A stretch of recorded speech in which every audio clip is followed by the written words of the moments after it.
Good morning. Good morning, Jen, as we're letting folks in from the waiting room. Good to see everybody. As folks are joining, we had the opportunity to check in with Michelle Heimowitz yesterday from the Mass Head Start Association. And I think we've said here in the 9:30 call that six Head Start programs in Massachusetts had their kind of contract renewal date for November 1st. And as Michelle explained to us, each one of the programs was kind of working on their own fiscal arrangement. One of the Head Starts closed temporarily, and they in Brockton, and then the other five are using a series of funding sources to remain open. And so last week was the day of action where folks were encouraged to connect with their federal delegation. So we don't need a day to do that. So if folks still want to do that, it's a good idea to connect with your congressional representatives. But so we'll continue to monitor the situation and get updates from Michelle. So if you see Michelle, give her a little extra love. They have really been working hard to support the programs, children, the families. The press has also picked up on it. So there's many stories in the press right now. Sarah is welcoming back Donna Danette, who might be a bit jet lagged. She was with us yesterday. Donna is back from a vacation in South Africa. But we're so excited to kick off a series with the No Small Feat initiative. So I'm going to turn things over to Rachel and Jen. And the first question for all 9:30 callers is for each of you to tell us a little bit about you, how you came to be in your current role, and then we're excited to hear your update. Sure. Good morning, everyone. I'm going to keep this super brief so we can get to the details of the work happening. I'm Jen Valenzuela. I'm the executive director at the Oh, Children's Jen, Trust. we can't hear you. Is that just me? You can hear? Can you hear me? Interesting. Can you hear Okay. me? I hear you. hmm Okay, my volume was off. Uh, Gotcha. Lisa, I see your face. You can hear me okay? Okay. I'm going to keep going then. Amy, I'm going to keep going. Okay, so I'm Jen Valenzuela. I'm the executive director at the Children's Trust. Children's Trust is a public-private organization with our sole purpose of preventing child abuse and neglect. We are doing that really looking at a systems level approach and doing everything we can to ensure that families and communities are thriving. Leave it at that. Rachel, I'm going to switch it to you. Good morning, everyone. I'm Rachel Gwaltney. I'm the executive director at the Children's League of Massachusetts. We are a statewide membership association of about 60 child and family service providers, mostly in the child welfare space, but doing all kinds of wonderful wraparound and related services.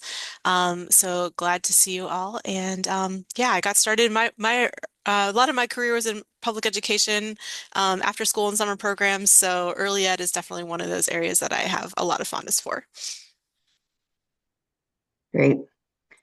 Okay, so I'm going to share a few slides just because I am a visual person as well. And so I like to be able to listen to people talk and also read. So here we go. Let's see if I can share this. Um, Amy, I can see you. Tell me if you can see this okay. I'm going to put it into a slideshow. Yeah?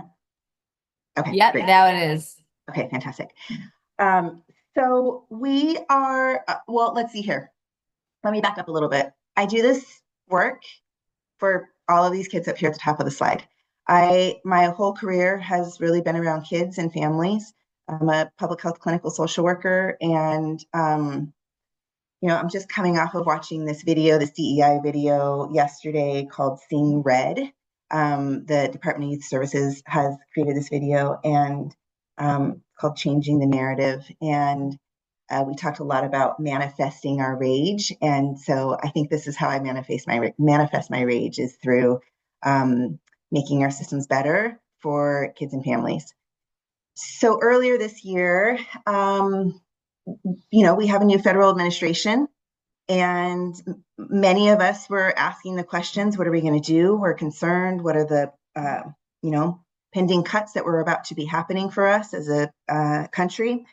And one of my board members actually here, Lisa McElhaney, called and she was like, "What are you doing, Jen? Why isn't Children's Trust louder right now? Like, we need to hear more voices." And many organizations are worried about speaking out because of the concerns for losing funding or whatever could happen with that. And Children's Trust felt like it was a place that could have more of a voice out there. And so we brought together a few folks around the table to just start having the conversation of, is there a need for some kind of coalition building or just bringing people around the table to get unified in our messaging to stakeholders. So funders, legislators, any leaders who are making decisions on a regular basis now for all of the cuts that are coming. Can we get a unified message? Is that possible? And so what we found was it felt like there was a lot. If you're in the food security silo, then you definitely know what those messages are. If you're in the housing space, you know what your messages are for housing. If you're in the child welfare, that may be a little bit different messaging. And but kids, we weren't like really seeing the through line for our kids. Early ed, for sure, but we weren't seeing that across all of those sectors. And so wanting to just make sure that our kids and families weren't forgotten as the ones who are really sacrificed throughout all of this. And before I go any further, I wanted to share a really quick story because I think it's really easy for us to get up into the philosophical and the work of what's happening and for us to forget sometimes the families that we're working with day to day. I still work in the emergency department of one of our hospitals in Massachusetts. And just this weekend, had a family that child came in with major gastro vomiting, diarrhea, because the parents had bought discounted powdered milk because they couldn't afford to get the food that they needed for their 20-month-old. And it was expired and they didn't know that it was expired. It was on clearance and they're doing what they can do to make their last dollar stretch. And family has no idea how they're getting their next meals on the table. And there really wasn't anything that we could give them or tell them as they're in the emergency department, except for call your legislator and let's hope that we can get the benefits back on. And so that is a big reason why I do this work and why our group is coming together to make sure that we are being loud and we are being clear about needs for kids and families. So for a few months, we came together, built out, do we want to have a larger conversation, a larger convening in June? We did a very grassroots push out of communication saying, we're worried, we're concerned, let's get around the table and let's start thinking about what a future society could look like for our children and families, thinking that a lot of our programs are going to be cut. Let's get unified in our messaging. If there are certain things we want to make sure we are that we are prioritizing, let's get ahead of that and let's get organized. And then let's also start thinking about what a new norm could look like in the future. And so let's do some short-term work and let's do some long-term dreaming. So we came together. It was really a day of designing. We dreamed about what it could look like. There was almost 100 of us in the room. And from that, by the end of the day, we came up with some short-term priorities and what we wanted to really focus on in the immediate, knowing that childcare cuts were potentially coming, food cuts were potentially coming. And we did some live voting while we were together. And these were the 9 pieces that came together from those 100 people in the room around what do we really want to be thinking about right now? And what came up over and over and over again were the family resource centers. So where's the place that we can send our families when we aren't really sure about resources that are available or where you can access state services? And so there's both the family resource centers and then there's also the CFCEs, the early ed funds that are across the state as well.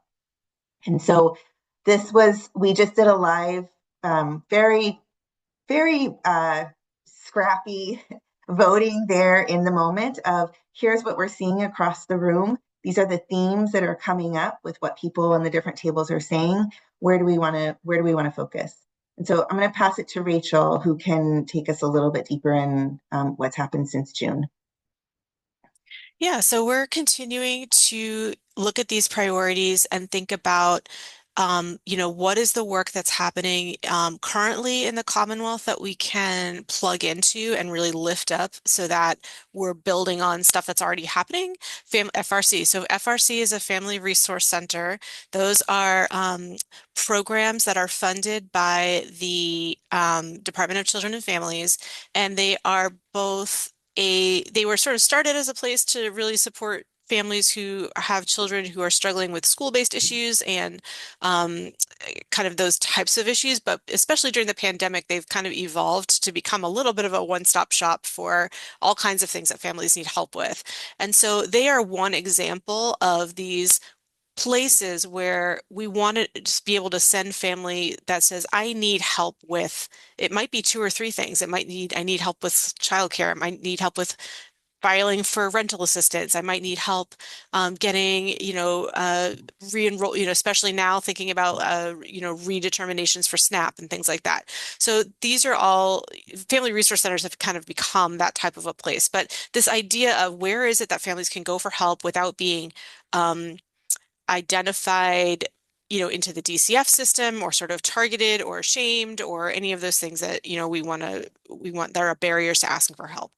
So this whole idea came about like what are we doing now in the Commonwealth that we can build upon, or what are some things that we want to see built up in the future that enhance. I think this that th number three on the slide here is something that we talked a lot about, cross-sector coalition to expand and enhance the village for families. How are we creating these villages that support families, especially at the community level?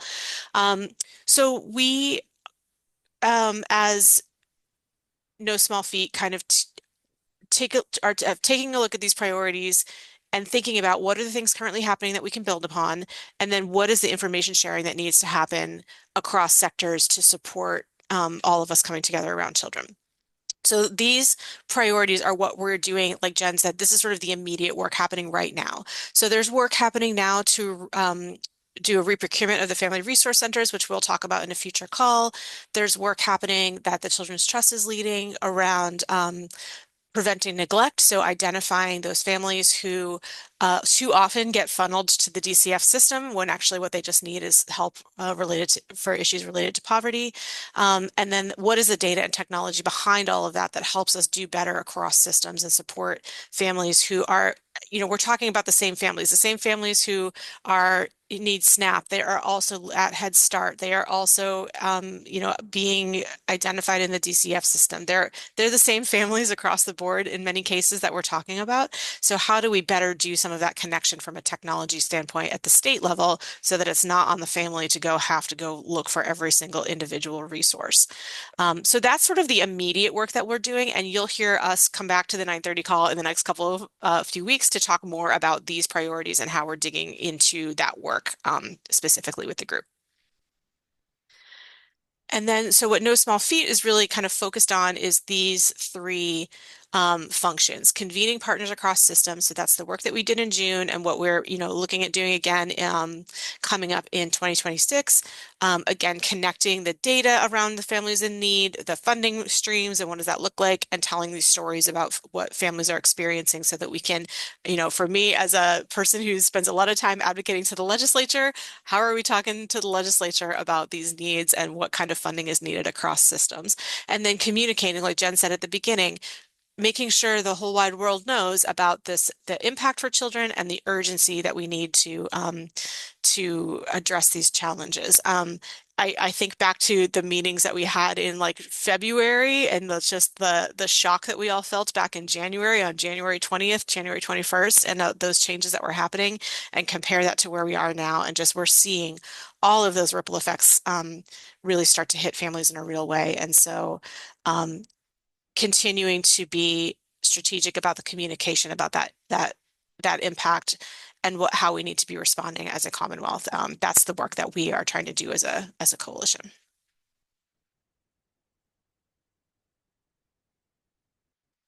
Okay, I think this is mine. Okay.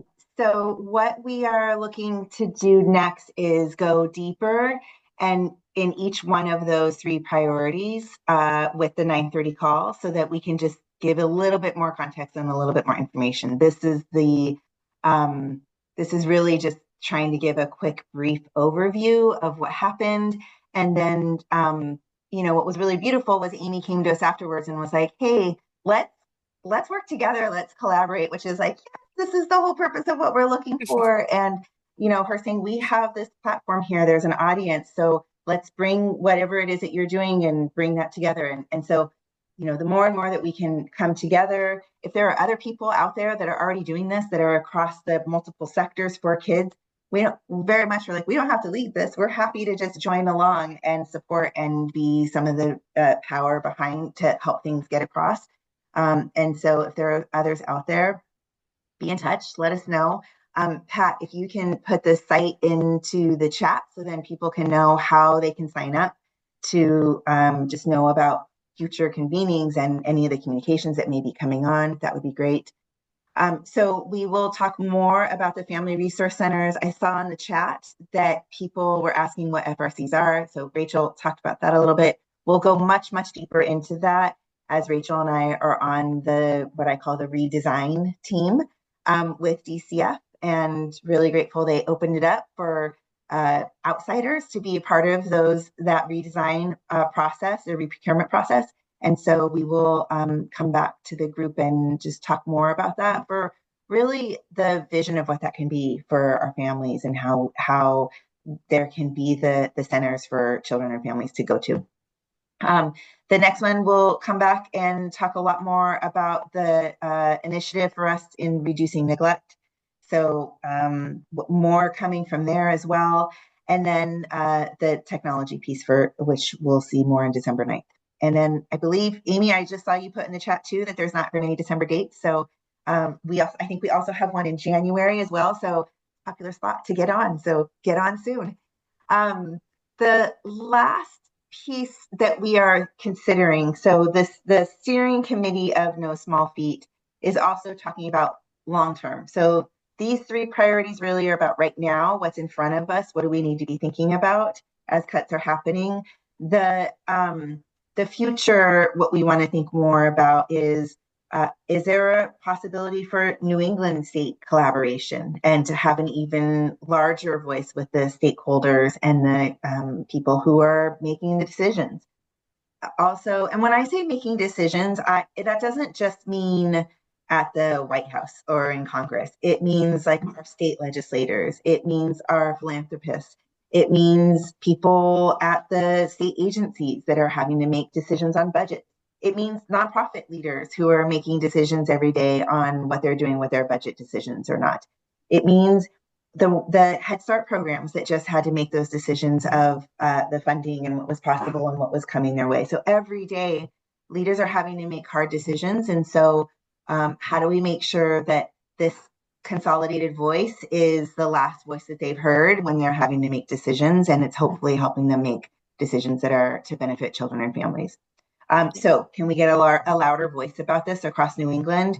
And then also, is there a world where many of our future political candidates don't necessarily think about children and families? That's not their main talking points when they are out there and giving their speeches. And so can we start making some change around that? Can some promises start getting made when they're on their campaign trails? And so what's possible around that? And can we get enough momentum in that so that folks are seeing children and families as a priority for them on their agenda? Yeah. And Jen, I just want to add, there's a note in the a little bit of chat in the chat about sort of the platforms available to spread these messages more broadly. That's why we're here on the call. We know that the 9:30 call is one of those platforms for getting connected and sharing information and messaging. So, that's one of the things we're looking at is what are the avenues like the 9:30 call that we could tap into, and continue spreading learning from all of you. But like Jen said at the beginning, you all are experts in your field and your aspect of child services and what children and families are struggling with. So we want to have these ideas of how do we elevate those messages and then connect messages across sectors. I think too, at the convening, I was there along with Angelina Latin, who was our intern at the time. The 9:30 call came up. And so when I talked with Jen and Rachel, I said, like, don't create your own 9:30 call. Like, use the Exactly. 9:30 call, and invite all your folks to come to the like so that you'll have a platform that's, half hour, kind of digestible, broken up by topic. I added to the chat because it's great to see some new folks here. So if you're new to the call, welcome. We've been going 5+ years. It'll be 6 years in March, 4 days a week. But we post all the recordings on our YouTube channels. There are different playlists for our 9:30 call in the morning, our 9:30 call in Espanol. And then we also post all the slides. So we have almost 6 years worth of everybody's slides. It's organized by year. So, if Jen and Rachel will send me their slides, so it's also nice of a library of all the things that we've talked about here. And Don Holly wondered, how do we get the right people to the upcoming scheduled calls? So I think that's also about outreach. And so Jen and Rachel and all the kind of the no small feat people who are here that I saw, to spread the word. It's the same Zoom link. But Don, that's exactly what we were thinking about. Mhm. Donna Danette said, okay, social media. So yeah, I think any way we can keep the resources available and accessible. So Rachel and Jen, I don't know if have you thought of, is there a Google Doc or a place where people can get accurate information? But yeah, we always hear that what's in the chat. People want it like easy to be shared, easy to understand. Yeah. And I think I think there's a big difference between easy information and right information around resources. So where do you go for Sure. food? How do you do that? If it's about this per se, then I think that they both the resources one is a challenge that we've all been struggling with Yeah. for decades, centuries, it feels like, in like how we get information out for families. That is a whole other conversation. When it comes to this, Pat did put in there nosmallfeet.org. Do Yeah. not put a www in front of that. So it's just nosmallfeet.org. If you go to that site, and there is a space there where you can sign up for more information. We will do communications through that space as things are continuing on. We will also make sure that this 9:30 call becomes a constant, and where we are keeping informed and coming with the latest information that's coming on. Rachel, what am I missing? Yeah, Pat, if you want to come off for marketing, feel free to add. I mean, I think the conveners and coalition leaders like us, like membership associations like us, I know like Amy, we're getting information from the Commonwealth that we're sharing back out to folks about sort of the real-time changes to policy and things like that, access to SNAP resources, all of those, for example, things like that, that we're turning around and sharing through our networks. So I think staying connected to the networks that you're a part of are really important at this time because we're helping to disseminate information that's coming that can be hard to find. Um, and so I think yes to all of these ideas that our people have shared, about where to put that. And certainly we recognize that individual providers have a lot on their plates. And so, that's a lot of what we're here to do is support the work that you all do in terms of having information at hand that you can easily turn around and share. I guess the other thing we've been thinking about is, when we think about our state budget process, which is kind of already happening, we Yeah, know there's a lot of uncertainty. And I know that when you originally called for the summer convening, it was about like, how are we going to help influence the hard decisions that our elected leaders are going to have to make? that's right. So how have you thought about that kind of now as we are getting closer to budget season? Do you want to start, Rachel? Yeah, I mean, I think that's exactly where we're at. The meetings that we're having with the legislature are like, it's not about this program, that program, that program, but it's about like, look, kids are being impacted across the board in these ways. We know 300,000 plus children are on SNAP. So that's a great example of like the information they need to know so that they have a sense of the scale and scope of what families are dealing with. So that I think overall, the broad message that we're sharing is the social safety net is where more families are going to be landing, not fewer. So this is not an area that we can cut. We can't make cuts to the social safety net at the same time that more families are coming to rely on it. So like overall, that kind of messaging is what we're trying to push to the legislature.